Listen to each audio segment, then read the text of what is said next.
No bride in the Russo family wore black unless she was mourning the man waiting at the altar.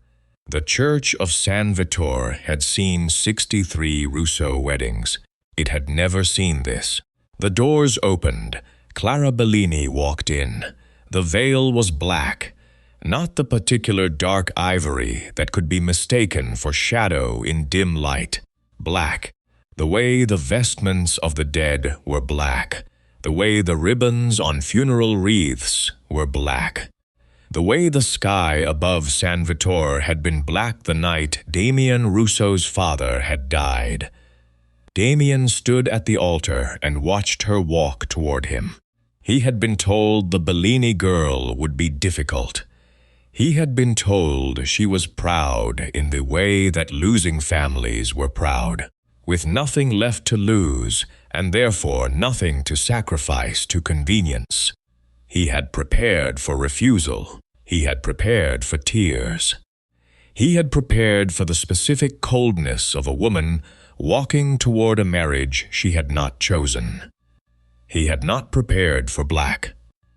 In 27 years of being a Russo, he had attended 11 weddings in this church. He had seen ivory, white, cream, pearl. He had never seen black. Black in the Russo tradition was not a color. It was a statement. It said, "The man at this altar is already dead to me." Damien stood at the altar and watched her walk toward him. His expression did not change, which was the tell. When Damien's expression did not change, it meant something had reached him that he had not expected, and he was managing the distance between what he felt and what he allowed the room to see. The elder families on both sides of the aisle had stopped breathing. Isadora Russo stood in the front row. She was wearing gray. She had chosen it deliberately, Damien knew. Gray was the color that made itself look neutral while everything around it burned. She looked at Clara's veil with the expression of a woman who was tolerating something beneath her. She said, quietly enough for the front rows to hear, "Let the girl wear black if she must. Better the insult be visible than hidden." She said it as though she were protecting Damien. She said it in the tone of someone absorbing a blow on his behalf. She said it while the rest of the church was still silent enough for it to travel.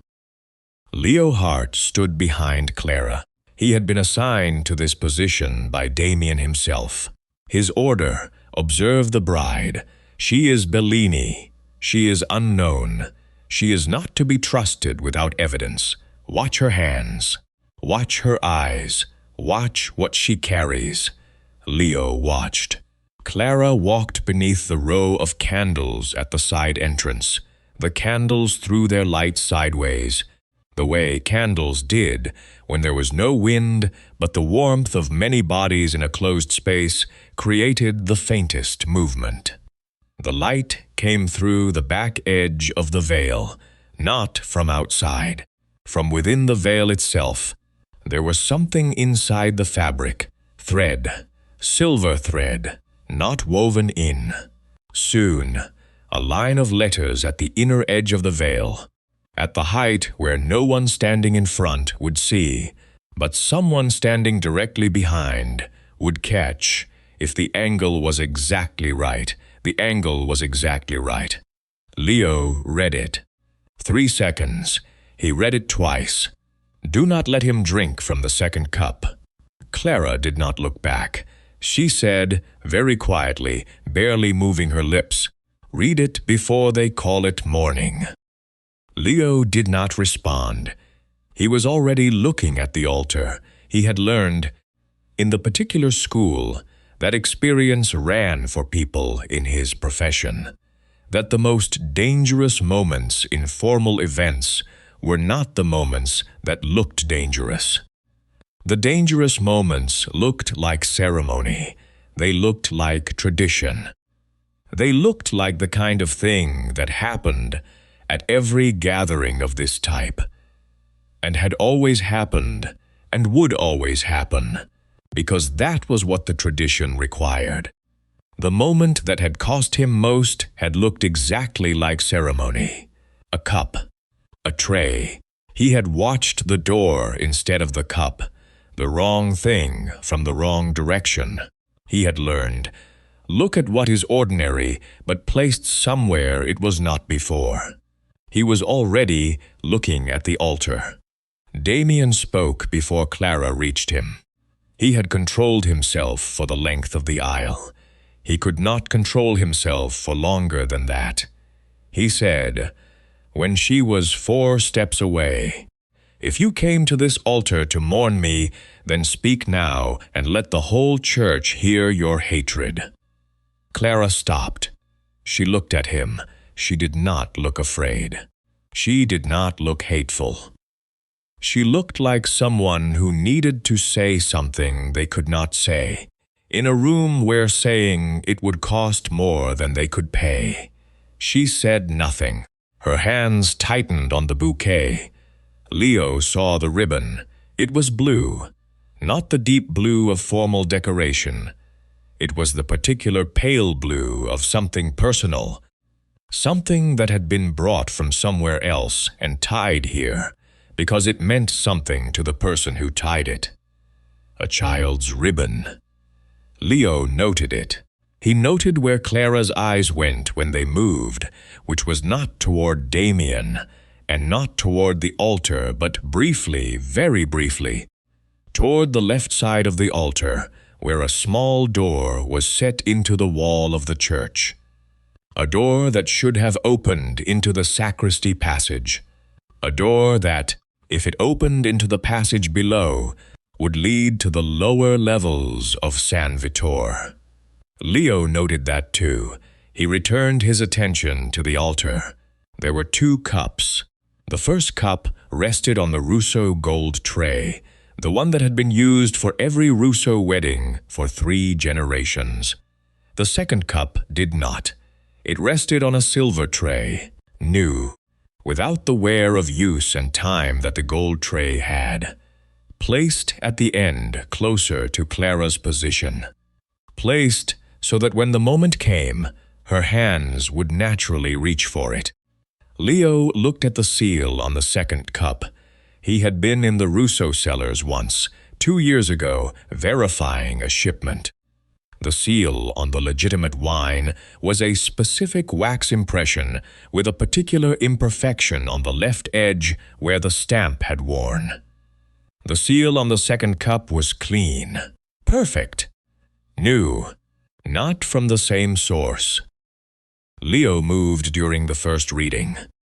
The first reading was 3 minutes and 12 seconds. He had timed readings in this church before. He used the time to find Marco Vellum. Marco handled the ritual wine.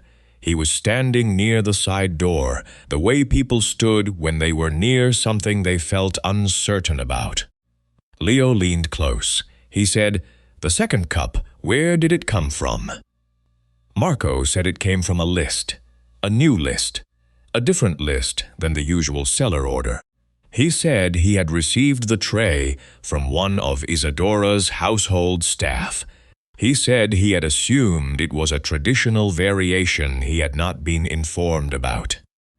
He said the words in the careful way of someone who had already begun to understand they might have participated in something they would prefer to have declined.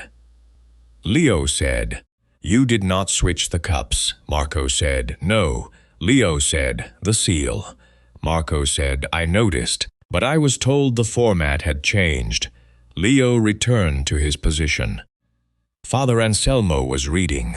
Clara was standing very still. Leo watched her look at the small door on the left side of the altar again. He made a decision. He used the right of security check, a right granted to Russo guards during formal gatherings, which allowed brief absence from a position to verify perimeter security. He exercised it in 30 seconds. He went to the door. He opened it. The passage led down. At the bottom of the passage was a room, Sofia Bellini was in the room. A man who was clearly her father by the similarity of the lines around his eyes and the way he held his hands was in the room. Two men of Isadora's household staff were also in the room. Leo said nothing. He looked at Sofia. She was young. She was trying to look composed and not quite managing it, in the way that young people tried to look composed when they were frightened and had been told that looking frightened would make things worse. She met his eyes. She shook her head very slightly, not negating him, warning him. He understood. She meant, do not do anything that will be audible upstairs. She meant, we have heard how sound travels in this church. She meant, please. Leo looked at the door. He looked at the two men of Isadora's staff. He looked at everything in the room that told him how long this had been arranged. The water pitcher was half empty. The chairs had been moved from a storage position. This room had been prepared hours ago, not for a brief holding situation, for a full ceremony. They had planned to keep the family here for the entire duration. Leo said nothing. He let the door close. He went back up. He took his position behind Clara. She felt him return. She did not turn around. He said, barely audible, a bride cannot scream in a room where every throat she loves is being held by someone else. She breathed once. It was the only answer she could give. Leo needed to understand the ritual before he could act within it. He had attended 3 Russo weddings. He had never paid attention to the ritual mechanics because ritual mechanics were not his assignment. Now they were. The 2 cups rite worked this way. The first cup was the cup of old blood. Both parties drank. Both families acknowledged what had been between them. The second cup was the cup of new blood. The groom drank first. Then the bride. It was the bride's hand that offered the cup to the groom. In the Russo tradition, the moment the groom accepted from the bride's hand was the moment the marriage became binding. Not the vow, not the ring, the cup. Leo pulled Father Anselmo's attention during the exchange of the documents. He asked quietly whether both cups should be on the same tray. Father Anselmo looked at him. He said, yes, always. Both cups, same gold tray. It has been that way since. He stopped. He looked at the altar. He looked at the silver tray. He looked at Leo. He said nothing further in that moment. But he found the older copy of the ceremony book and placed it on the edge of the altar where it could be referenced. The page was open to the diagram of the tray arrangement. 1 tray, gold, both cups. Leo looked at the second cup. He thought, the second cup was not just wine. The second cup was not just wine. It was a witness waiting to lie. The moment came. Father Anselmo completed the reading. The first cup was lifted. Damien and Clara drank. The first cup was set down. Father Anselmo gestured for the second cup. Clara's hands moved toward it. She lifted it. She turned to Damien. Her face was composed. Her hands were not shaking. But at the edge of her right cuff, Leo saw a snagged thread. Silver. The same thread.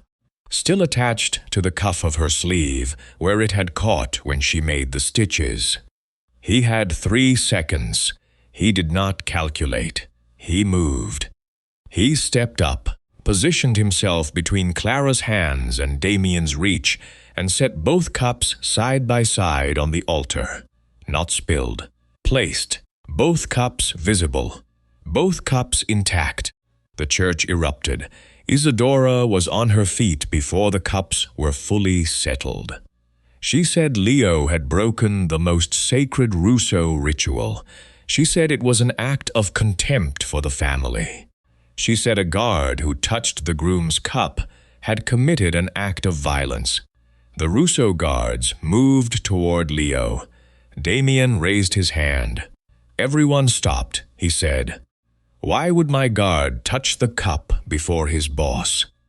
Leo said, because your bride begged me not to let death touch it first. Damien looked at Clara. She said nothing. She could not say anything. Later, when Damien turned to her and said, even now you will not defend him? She said, barely above a whisper, I am trying not to bury my family with one sentence. He did not understand what that meant. Not yet. He looked at Leo. He said, take him. He said it because the council was watching, and a boss who did not respond to a guard-breaking ritual was a boss who had told the room that protocol had no teeth. He said it for the room.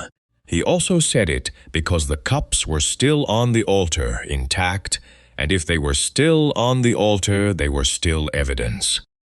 Leo did not resist, but he said, the cups are still on the altar, both of them. Whatever is in either cup is still there. He let them take his arms. He did not look away from Damien. He said, before you decide what I did, look at what I left you. Isadora moved quickly. She moved with the speed of someone who had prepared for the possibility of a disruption. She said Clara and Leo had planned this.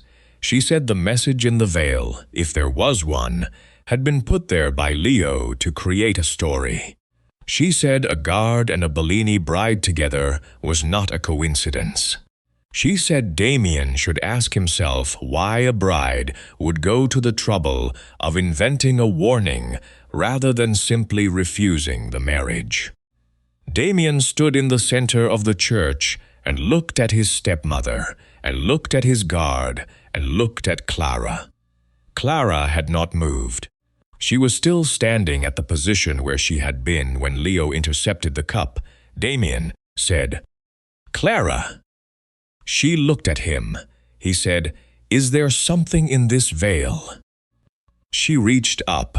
She took the inner edge of the veil between her fingers. She found the line of stitches. She held it toward the nearest candle. The silver thread caught the light. The letters appeared. Do not let him drink from the second cup. The council leaned forward. Isadora said it could have been sewn at any time.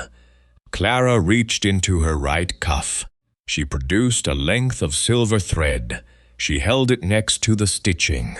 The same thread, the same gauge, the same specific irregularity in the twist that marked it as coming from the same source. She said, this was my mother's thread. She used it for the last dress she repaired before she died. I kept the spool. The dress is in our house in Bellini territory. Any of your people can go and examine it. She said, I stitched this the night before the wedding. I will not ask you to believe me without verification. I am asking you to verify before you decide. Father Anselmo placed the older ceremony book on the center of the altar. He opened it to the tray diagram. He said, one tray, gold, both cups. He looked at the silver tray. He said, this is not the Russo ceremony. Marco Vellum stepped forward. He said the second cup had been delivered by Isadora's household.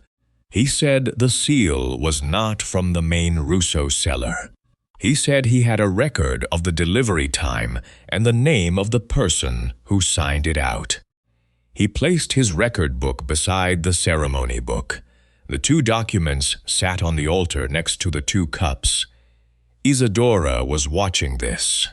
She had been watching each item placed on that altar with the expression of someone who had prepared for several contingencies and was now watching the situation exceed all of them. She had prepared for the veil to cause scandal. It had. She had prepared for Leo to be dismissed as a guard who had acted out of turn. She had not prepared for him to keep both cups intact. She had prepared for the Bellini family to be discredited. She had not prepared for Marco to produce a delivery record. She had prepared for the thread to be dismissed as something that could have been sewn at any time. She had not prepared for the spool.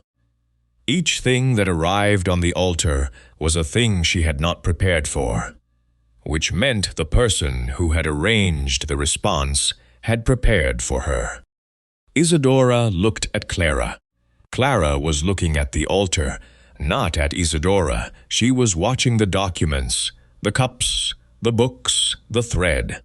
She was watching them, the way someone watched things they had put in motion and were waiting to see complete.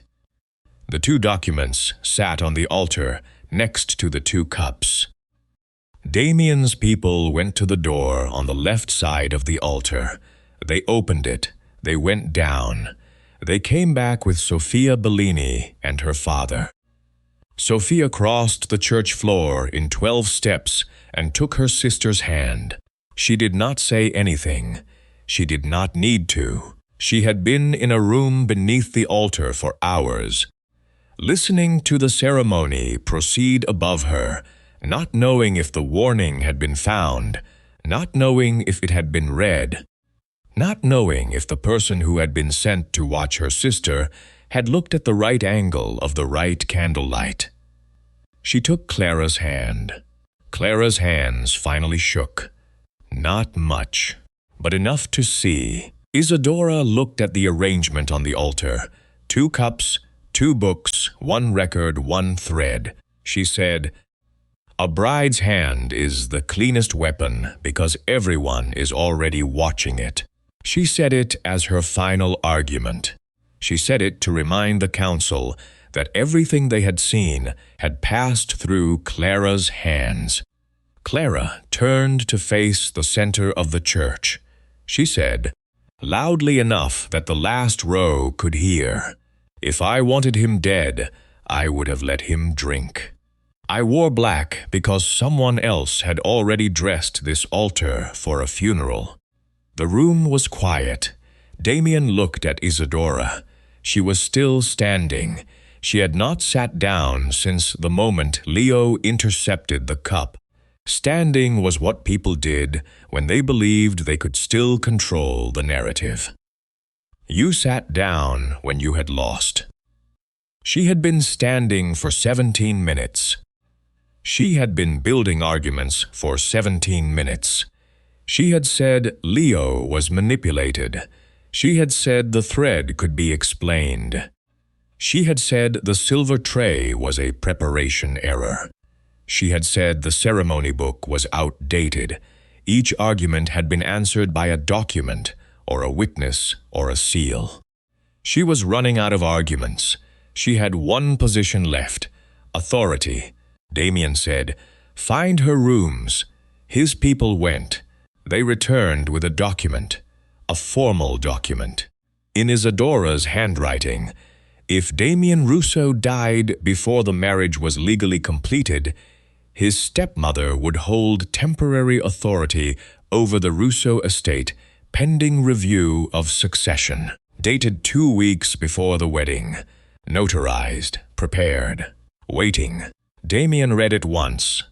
One of his men said quietly, "The cup has been tested. The contents did not match the cellar supply. We will have full results by morning." The document in Damien's hands was dated 2 weeks before the wedding, notarized, ready to be filed. Not a contingency prepared in grief, a contingency prepared in advance of a death that had not yet been arranged. He folded it. Isadora said, "A contingency document is not a confession. Every prudent family plans for succession." She said it in her last available voice, the voice of procedure. She said, "A document prepared in case of tragedy is not evidence of engineering one." Damien looked at the document. He looked at the silver tray. He looked at Marco's delivery record. He looked at the seal that was not from the Russo cellar. He looked at the door in the left wall of the altar. He said, "Take her." Isadora said as they reached her, "Tradition only survives because someone is willing to decide who it consumes." No one answered. The answer was already on the altar. The ceremony did not continue that evening. The guests were asked to remain for a brief interval.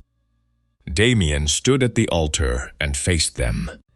He said his stepmother had prepared his funeral before his wedding. He said she had used the ritual of his family to do it. The tradition he had trusted most turned into the instrument.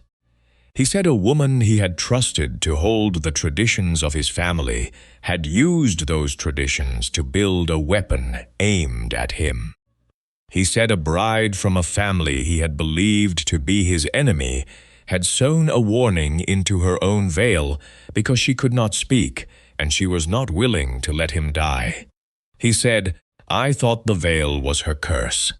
He looked at Leo. Leo said, "No, it was the only warning she could wear without getting her family killed." Damien looked at Clara. She said, "I did not wear black because I wanted you dead. I wore it because death had already been invited to the altar." He said, "I saw the color of your veil before I asked why you had no voice." He said it as the only apology available to him in that room. He did not ask her to continue the ceremony that night. He said the alliance between Russo and Bellini would hold. He said the terms would be renegotiated without the pressure of a ritual that had been designed to kill him. He said Clara would remain in the Russo house as a guest, not as a prisoner, and not as a bride until she chose to be. He said the choice was hers. He did not elaborate. He did not say when she needed to decide. He did not say what the alternative looked like. He said the choice was hers, which was something no one in her family had said to her about this marriage from the moment the negotiations began. Clara looked at him. She had been prepared to dislike him. She had been prepared to spend whatever time was required in a house she resented, beside a man she did not choose, protecting a peace she had not started the war that required. She had not been prepared for this. He said the choice was hers. She said, "I will think about it." He nodded. That was all. He did not push. He did not extract a promise. He turned back to the council and continued. She stood and watched him. He said the choice was hers. He stated 5 laws before the assembled council. No ritual could be altered without the signature of all 3 parties, bride, groom, and independent officiant. No bride could be compelled to perform a ritual if her family was under threat or coercion. No ritual cup or object could be used as evidence against a party if its source, seal, and chain of handling had not been verified. A guard had the right to interrupt a ritual if they had credible evidence of a threat to the life of the groom or bride. Any communication sewn, written, or otherwise concealed in wedding garments was to be treated as a formal statement, not as an act of hostility. He signed all 5. He set the pen down. He said to the assembled council, "The alliance stands. The terms will be renegotiated under conditions that do not require a bride to sew warnings into her own veil to be heard." He said, "Any family that objects is welcome to put their objection in writing." No one offered an objection in writing. The room accepted this. He looked at Clara. He looked at Clara again, no longer at the veil, but at the silence it had been forced to carry. Then he crossed to Leo. He said, "You disobeyed my order." Leo said, "I followed the only part of it that kept you alive." Damien said nothing for a moment. He said, "You are assigned to her, not as punishment, not as demotion, not as the kind of assignment that came with a subtext of, 'We are putting you somewhere we can watch you,' as acknowledgement." Damien had looked at Leo the way bosses looked at guards when they had revised their understanding of what the guard was for. Not, "You are a pair of hands," not, "You are a deterrent," but, "You are the person who looks at what everyone else was trained not to see." Leo had spent his career being the person who stood at doors and watched rooms and followed orders with the particular discipline of someone who believed that following orders correctly was the highest form of the job. He had looked at a wedding cup. He had read Silver Thread. He had made a decision before he was certain anyone would believe him. Not as punishment, not as demotion, as acknowledgement. Later, in the small room off the sacristy where the altar candles were stored, Leo stood near the window. Clara came in. She said, "I was ordered to watch your hands." He said it back to her slightly wrong, the way it had been said to him. She almost smiled, almost. She said, "They said watch her hands. They did not say watch what her hands were trying to tell you." He said, "I know." She said, "Thank you for reading what they were not allowed to write." She left. The evidence remained on the altar. 2 cups, 1 tray, 1 ceremony book, 1 delivery record, 1 document, 1 thread. Not because anyone asked, because evidence, in a house that had nearly been burned down by its own ritual, was the most valuable thing still standing when the ceremony ended. Clara Bellini wore a black veil to her wedding, and the whole church thought she had come to curse the groom. But the curse was not in the veil. The warning was, Damien Russo was never meant to survive the second cup, and Clara had been forced to hide the truth in silver thread because every voice she loved was being held beneath the altar. By dawn, the Russo family had learned a rule every empire should fear. A bride's silence is not consent. A black veil is not always mourning. And sometimes the smallest stitch in the fabric is the only thing standing between a king and his grave.